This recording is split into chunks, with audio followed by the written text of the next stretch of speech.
Who is Henry David Thoreau? Henry David Thoreau, born on July 12, 1817 and died on May 6, 1862, was an American naturalist, essayist, poet, and philosopher. A leading transcendentalist, he is best known for his book Walden, a reflection upon simple living in natural surroundings, and his essay, Civil Disobedience, originally published as Resistance to Civil Government, an argument in favor of citizen disobedience against an unjust state. Thoreau's books, articles, essays, journals, and poetry amount to more than 20 volumes. Among his lasting contributions are his writings on natural history and philosophy, in which he anticipated the methods and findings of ecology and environmental history, two sources of modern-day environmentalism.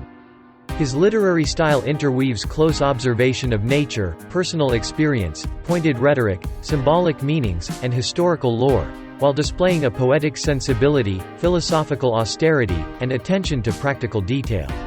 He was also deeply interested in the idea of survival in the face of hostile elements, historical change, and natural decay. At the same time, he advocated abandoning waste and illusion in order to discover life's true essential needs. Thoreau was a lifelong abolitionist, delivering lectures that attacked the fugitive slave law while praising the writings of Wendell Phillips and defending the abolitionist John Brown.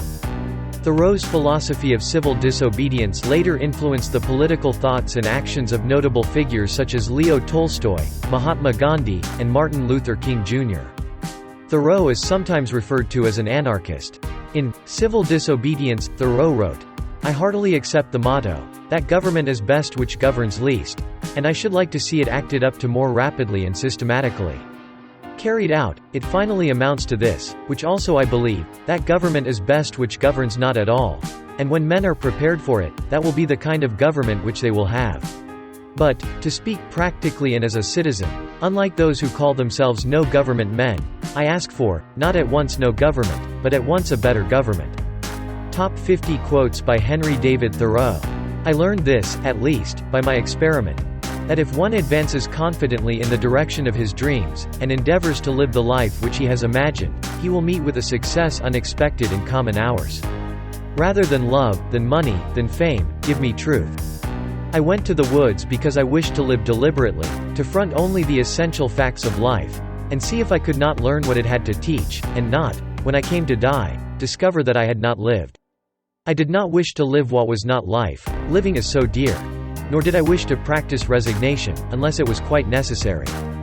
I wanted to live deep and suck out all the marrow of life, to live so sturdily and Spartan-like as to put to rout all that was not life, to cut a broad swath and shave close, to drive life into a corner, and reduce it to its lowest terms.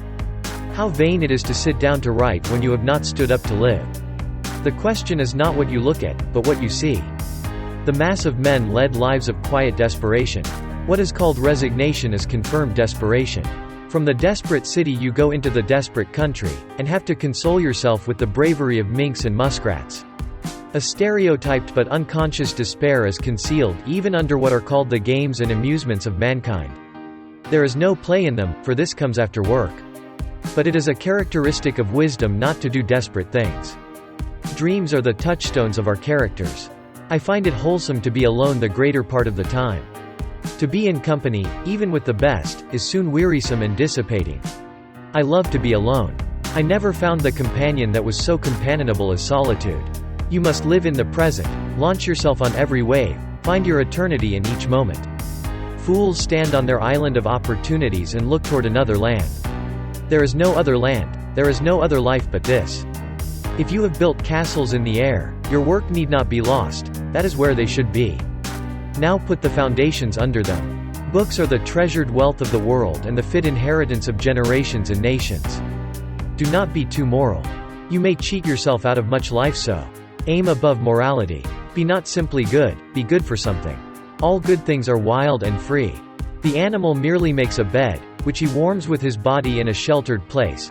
But man, having discovered fire, boxes up some air in a spacious apartment, and warms that, instead of robbing himself, makes that his bed, in which he can move about divested of more cumbrous clothing, maintain a kind of summer in the midst of winter, and by means of windows even admit the light and with a lamp lengthen out the day. If a man does not keep pace with his companions, perhaps it is because he hears a different drummer. Let him step to the music he hears, however measured or far away. Our life is frittered away by detail. Simplify, simplify. I went to the woods because I wished to live deliberately. We need the tonic of wildness. At the same time that we are earnest to explore and learn all things, we require that all things be mysterious and unexplorable, that land and sea be indefinitely wild, unsurveyed and unfathomed by us because unfathomable. We can never have enough of nature. Live in each season as it passes. Breathe the air, drink the drink, taste the fruit, and resign yourself to the influence of the earth. Read the best books first, or you may not have a chance to read them at all. I would rather sit on a pumpkin, and have it all to myself, than be crowded on a velvet cushion. I learned this, at least, by my experiment, that if one advances confidently in the direction of his dreams, and endeavors to live the life which he has imagined, he will meet with a success unexpected in common hours. However mean your life is, meet it and live it. Do not shun it and call it hard names. It is not so bad as you are. It looks poorest when you are richest. The fault finder will find faults even in paradise. Love your life, poor as it is. You may perhaps have some pleasant, thrilling, glorious hours, even in a poorhouse. The setting sun is reflected from the windows of the almshouse as brightly as from the rich man's abode. The snow melts before its door as early in the spring. I do not see but a quiet mind may live as contentedly there, and have as cheering thoughts, as in a palace. Disobedience is the true foundation of liberty. The obedient must be slaves. The greatest compliment that was ever paid me was when one asked me what I thought, and attended to my answer. As if you could kill time without injuring eternity. I was not born to be forced. I will breathe after my own fashion. Let us see who is the strongest. Nothing makes the earth seem so spacious as to have friends at a distance. They make the latitudes and longitudes. Things do not change, we change. There is no remedy for love but to love more. Our truest life is when we are in dreams awake. The cost of a thing is the amount of what I will call life which is required to be exchanged for it, immediately or in the long run. Not till we are lost, in other words not till we have lost the world, do we begin to find ourselves, and realize where we are and the infinite extent of our relations. Heaven is under our feet as well as over our heads. If we will be quiet and ready enough, we shall find compensation in every disappointment. Any fool can make a rule. And any fool will mind it. We must learn to reawaken and keep ourselves awake, not by mechanical aids, but by an infinite expectation of the dawn, which does not forsake us even in our soundest sleep. I know of no more encouraging fact than the unquestionable ability of man to elevate his life by a conscious endeavor.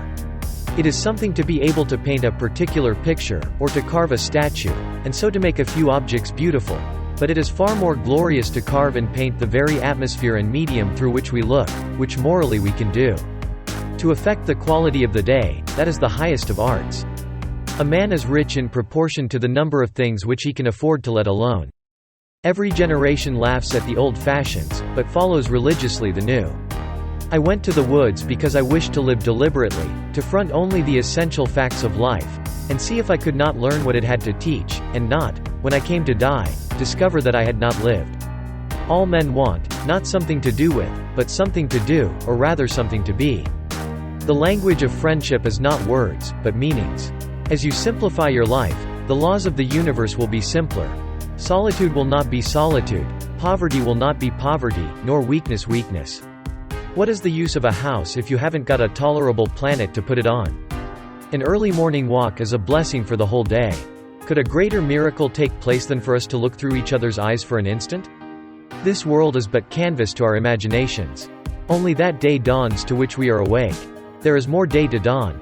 The sun is but a morning star. When I hear music, I fear no danger. I am invulnerable. I see no foe. I am related to the earliest times, and to the latest. It is never too late to give up your prejudices.